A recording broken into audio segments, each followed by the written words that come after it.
I have in my hands a piece of paper, and on this piece of paper is an important announcement,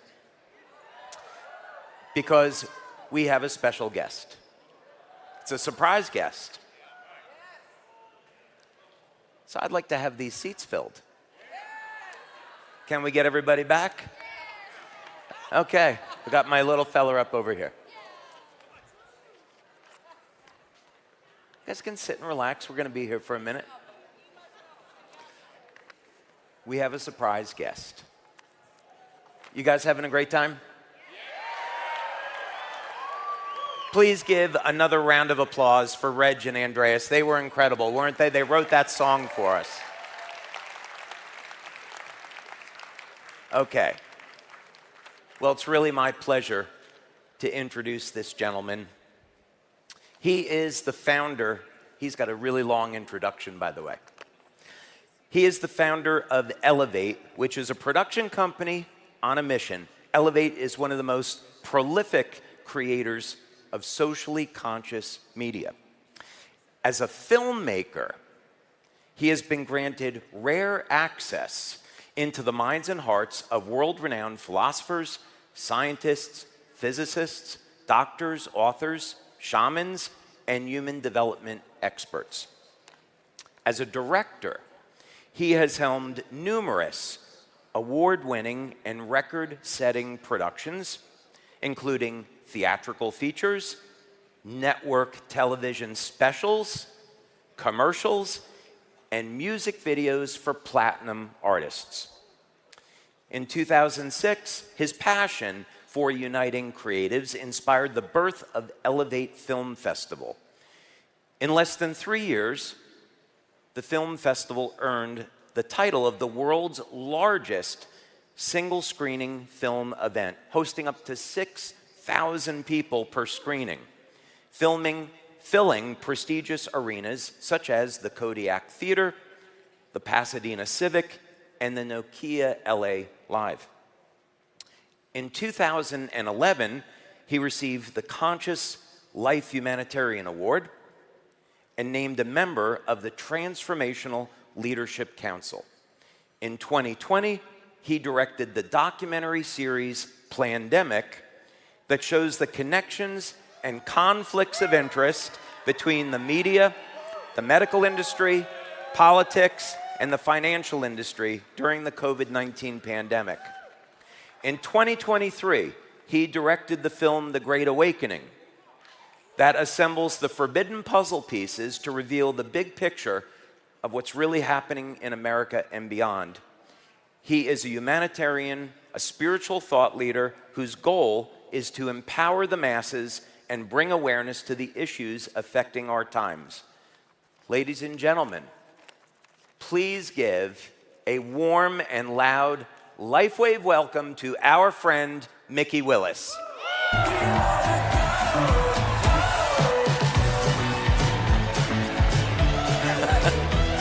Thank you, Mikki.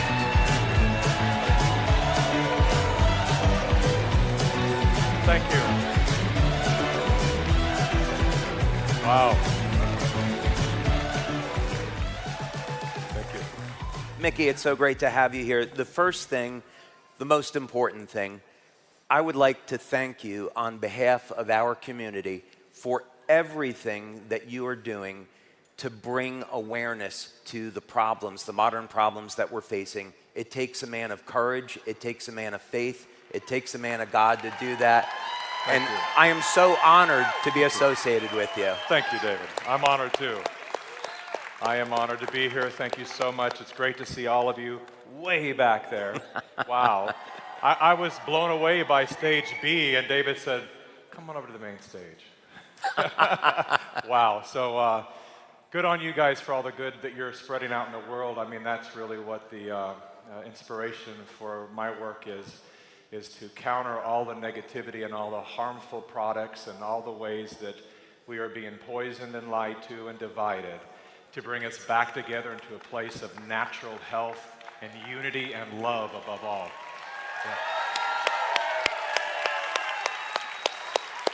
So I want to talk to you for a moment about COVID-19 Sure. and the pandemic, or the plandemic more appropriately. So LifeWave, you and I came at this from a different perspective, but along the same line of thinking.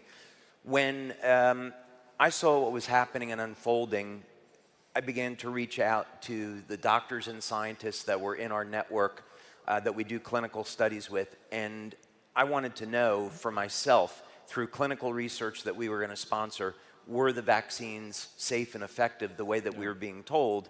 And the short story is we did clinical research with Dr. Brian Daly at a hospital in New York, and we found in 80 out of 80 people, all of these people had elevated inflammation, a mutated immune system, elevated white blood cell count, and this was incredibly damaging to people's health. Yeah. So I was certainly convinced that what was going on was sinister compared to what we were being told. Well, yeah, that's, and I just want to say, first of all, it's amazing that we can have this conversation. It shows how much the tide has turned. Hence the title of the movie that I released last year, The Great Awakening. We really are in the middle of a great awakening, and it's incredible. It's hard to know that so many people have suffered, but that's sometimes what it takes, a great sacrifice for us to wake up beyond all the conditioning that keeps us numb, dumb, and following leaderships right off the edge of our lives. And so it's been amazing. The reason people often ask me, they'll say, how were you so quick to jump on, have a film out and ready and released in May of 2020? As a matter of fact, by show of hands, how many of you saw the first Plandemic when it came out? Awesome. Or by applause, let's do that, then I can hear you way back there. Okay, good. Awesome, awesome. Now, people ask me that. They say, it came out May 4th, 2020. How did you know then? And the answer is really simple. My brother was killed by a medicine called AZT that was prescribed by Anthony Fauci in the 80s and 90s. My mother died 34 days later by bad cancer treatments. And so as a young man raised by a single mom, she was literally my hero. To have that kind of trauma happen back to back with older brother and mother, it was a real wake-up call for me to start giving a second look to this thing we call Western medicine. And I started to travel the world and study all the different ancient techniques of healing and energy healing, and which is one of the reasons I'm on stage here today, and very honored to be here working with a man who has done so much for innovating new technologies that heal us from the inside out.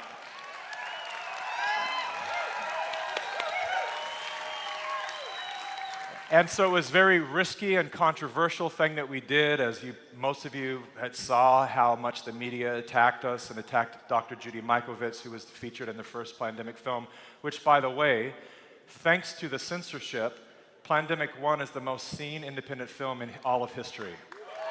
1.5 billion and beyond views that the movie has received right now. So that's what happens when they try to shut down the human voice and the human spirit. But it was, recognizing who was at the helm of the response to the pandemic. We weren't anti-vaccine or anything like that. It was just recognizing that the people that were at the helm of this and understanding medicine enough to know that you can't rush to market anything like that. There's a reason they call it long-term studies. You can't do a long-term study in a short period of time.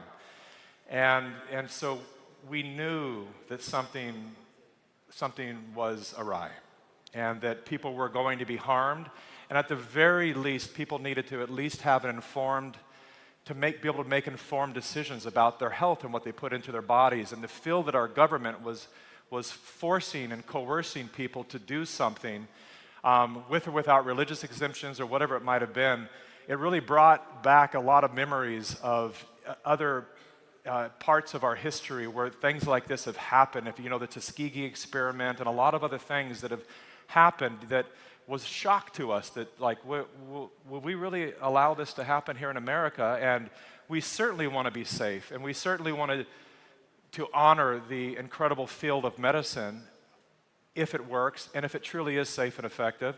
But in this case, because of who was at the helm of this operation, I knew 100% that things were going to be corrupted by politics, and that's exactly what ended up happening. And now we're making movies on people which we're going to talk to you about it later, because there's a lot of people who have experienced severe injuries as a result of following the science, and they are in the thousands, tens of thousands of people and we have a movie coming out called Follow the Silenced, because these were people who followed the science and then they were silenced after they started to say, 4 hours later, and they haven't walked since. There's people in this film who are 22 years old who haven't walked since 2021.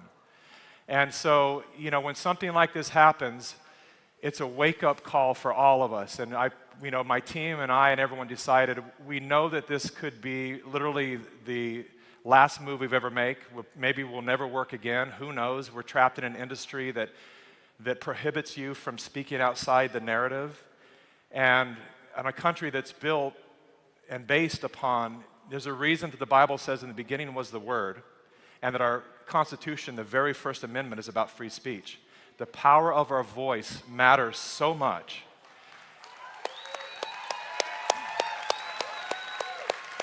And so, just understanding that so many people, so many Americans, tax-paying citizens, were being forbidden to speak out loud, to tell the truth, to warn other people, to at least let them know that they may want to hesitate or to look into it and understand what their blood type is and how they might be more affected than other people. These are the things that we've always been told to do, to get second opinions in medicine, but in this case, no one was allowed to do that. So it became very suspicious.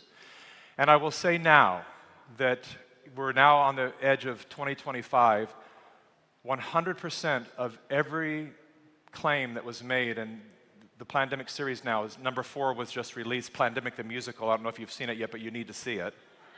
But trust me, it's real, and there's a reason that we made it. We're reclaiming our art and our creative spirit to come back, take our music back, take our laughter back, our comedy back, and all the things that are being sucked away from us so that we live a joyless life, which is not possible. The human spirit is here to celebrate and to laugh and to create. We've been told for so long that we are consumers, and consumers take, but we are creators in the likeness of the Creator, here to give. That was beautiful. Thank you. So, an interesting thing happens. You and I have something in common, is that when we knew we were being lied to by the government, by the people in charge, we got angry, upset, but what's interesting is we channeled that energy and became creative. So in your case, you started to put together works of art so you could communicate through the media that you're used to working with what was really going on, what was the truth. Mm-hmm. And in my case, I went into the lab and I said, I'm going to invent something, which became the water machine, so we could empower people with a technology that could change their lives. So now we would have these tools of energy medicine, science, communication, where we could push back against the narrative and empower people with freedom. Mm-hmm. And we've combined those efforts together. We have. And you are all the first in the world to hear about this collaboration.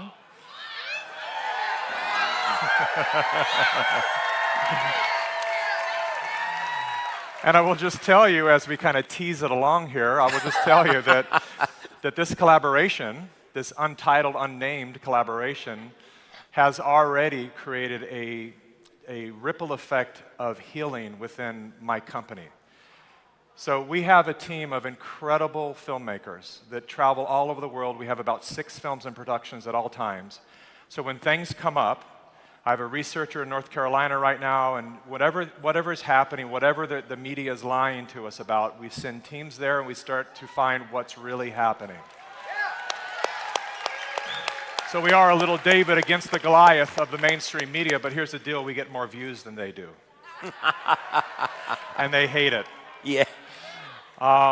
And so it's been a real delight because we've done so much effort to fix the problems out there. But in the past year, maybe verging on 2 years now, I've been saying that real change happens in here. And we all need to take responsibility for the life that we're co-creating, the world we're co-creating, the society that we're co-creating. And we have to first get healthy, because if we're not healthy, and then we look at the human organism, we can't really complain that it's not healthy because we are cells in the body of that organism. And so the work that we're focused on now is solution-based, because we all know there's a problem, and we all know there's a multitude of problems, and the problems are going to continue to be there. And so what are we going to do that we're aware of the problems, but we activate that incredible, infinite, brilliant human creative spirit to rise above those problems and create solutions to each of them, because that's when we really expand and grow our intelligence. And so we are focused on all the elements that have been, the secrets that have been kept from us, regarding ways that we are supposed to eat, we're supposed to drink, we're supposed to experience the powers of nature. As I always say to people, I'm a believer in medicine. I'm not against medicine. I'm against corrupt medicine. I'm against the politics of medicine. I'm against the medicine that is there to keep us sick and unhealthy so that they get rich.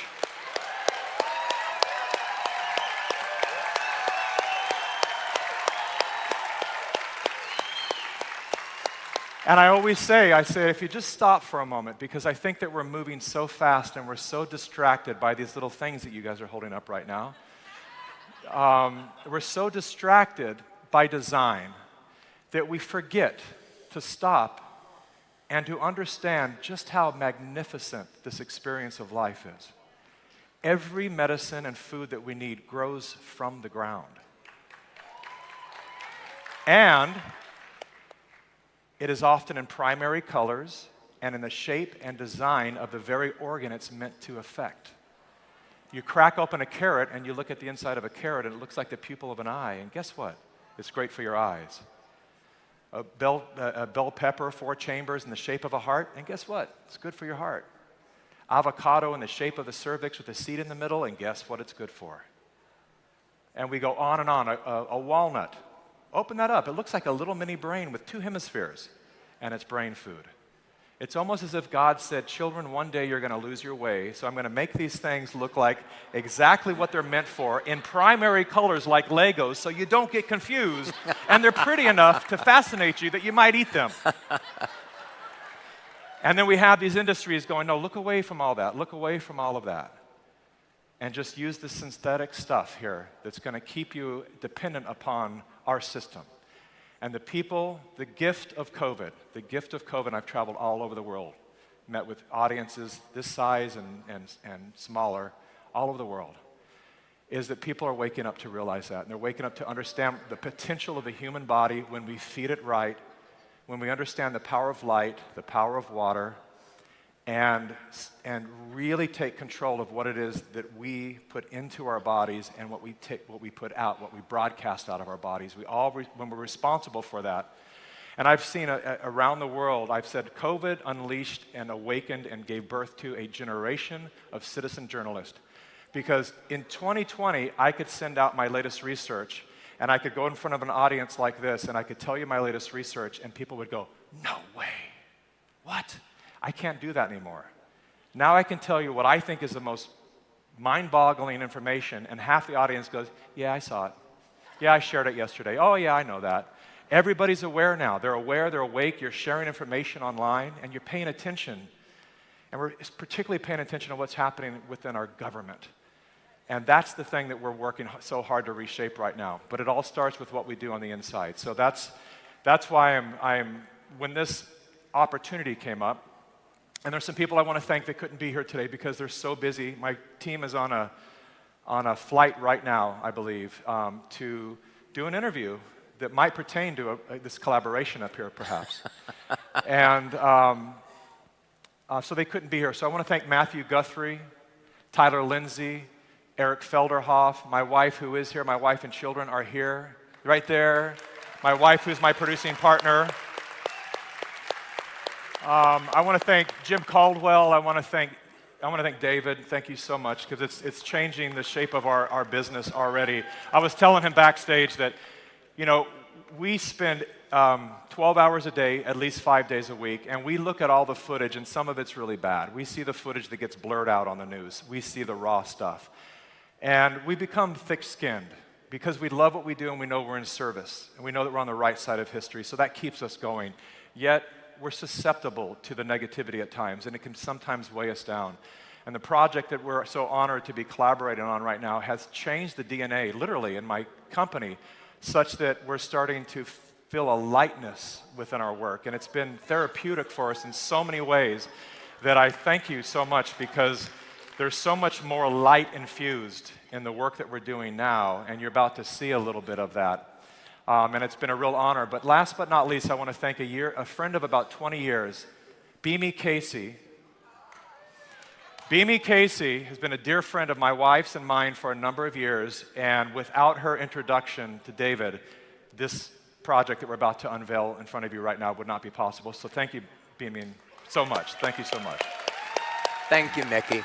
So I think we've probably teased them long enough. So, dear family, our LifeWave family, we introduce you to a new technology this morning, our water technology, our water machine, and I know you're excited about it. You want to share it with the rest of our community, your brand partners, your customers. But what if we could bring this technology to the rest of the world so that everyone can hear about LifeWave and light-infused water? So let's take this opportunity to show you a teaser trailer for a LifeWave water documentary. Let's take it away. We'll be back. We'll be back.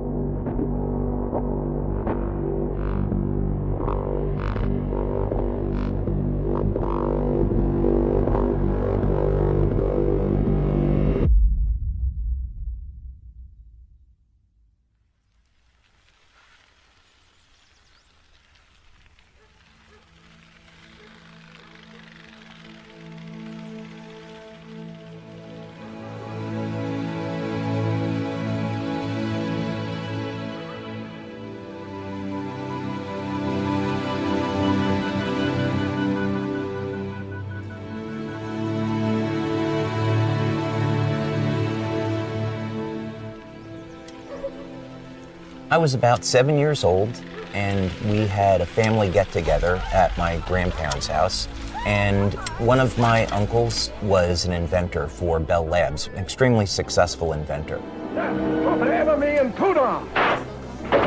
Sweet dreams, little friends. And now for the Mandarin. First, I better check my energy gauge and see.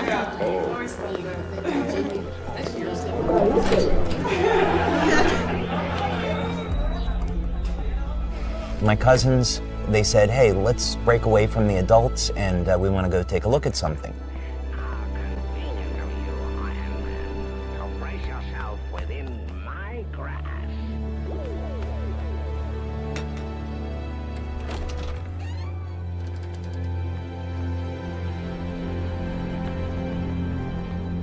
There. Go there. Go on. It's okay, let's go. Come on. Go,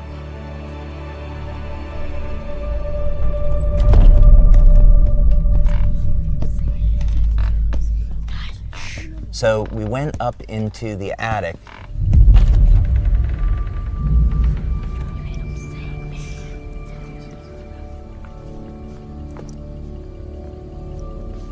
Being in that environment, something started to really resonate with me.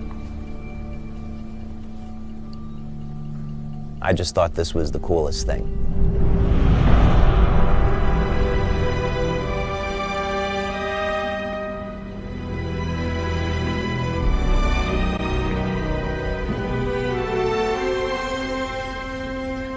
we got up there was something covered by this blanket.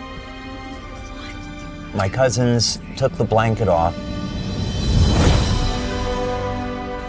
and I saw this incredible machine. It had all of these tubes, electronic controls, dials, and I was immediately fascinated.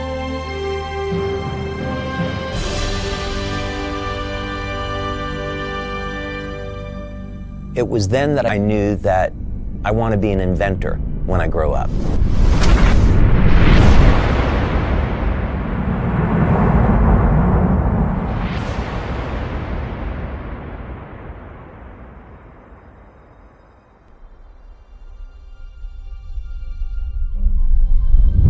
My name is David Schmidt. I am a husband, father, inventor, and the CEO and founder of LifeWave.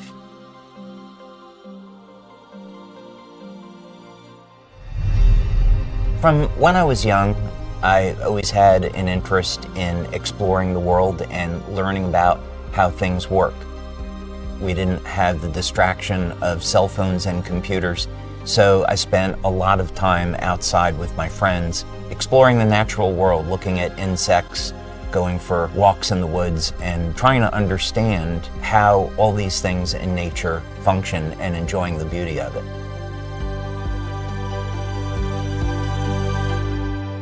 So we've asked science to tell us who we are. We have an answer, and many scientists are not comfortable with where that answer is leading. The origin of life problem is, I think most scientists today claim that that is the most difficult problem, and we still face it. Sometimes people talk about, well, we could create life in the lab, but in that case, it's usually an intelligent design explanation because you have the scientists with their intelligence, bringing together chemicals, not that they find in nature, but from a chemical supply company, and then putting them together in some very intentional way. Science is arriving at the place where our ancestors invited us to begin. And that is with the understanding that we are part of, rather than separate from, the world around us. Could it be that who or whatever is responsible for us left us a message? If this is true, where would we look for proof? God has left his fingerprint in nature and in natural design. And by studying nature with this perspective, we can unlock some secrets that have been hidden. The DNA is thought of as a reservoir or a repository of information, but actually it's much, much more than that. There's a message encoded into the DNA of all life. What it says is that the elements that make us who we are not random. And as we begin to embrace what that means, that we are part of everything that we see happening in the world, it gives new meaning to what it means to be human. Not only are we more than the product of random processes, but we are designed to interact with the world around us as well as the world within us. In our DNA, there is actually a link to the ether where light is emitted. Light is information. We are constantly receiving information and transmitting information into the world around us, into the field around us. Light, as it turns out, is the primary control mechanism for everything else that happens in the body.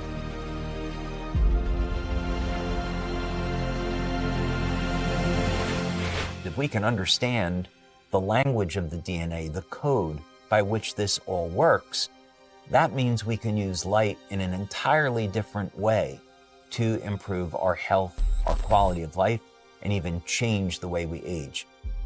What if we could have an external electromagnetic field that would essentially reset the stem cells that are already in our bodies and get them to function like younger, healthier cells? What if we could embed wavelengths of light into water that would trigger the regenerative mechanisms and cause people to heal at a rate as when they were younger? What if we actually found out that in a book that was written thousands of years ago, that information already existed? The first sentence of the book of Genesis is about, in the beginning, how God created the heavens and the earth. So when God was creating the heavens and the earth, there was a mathematical blueprint, and that blueprint shows up in nature. And it happens to show up in organisms that don't age. The mathematical codes are identical. The implications to this are absolutely extraordinary. There's a new philosophy that is emerging in the scientific community. And the philosophy simply says that consciousness informs itself through its creations. And I think it's no accident that it's only now, at this time in history, only now, that we find the message that reveals the deep truth of our existence. The question is, what is our potential? What are the limits of a human body? What drives me is that there's this enormous sense of hope that we can create technology to generate clean energy, that we can have foods that aren't genetically modified, and we can meet all of the needs on the planet that we have to, and that we can heal people and give them their lives back. In the beginning, God created the heavens and the earth. There is more information there than most people would ever realize.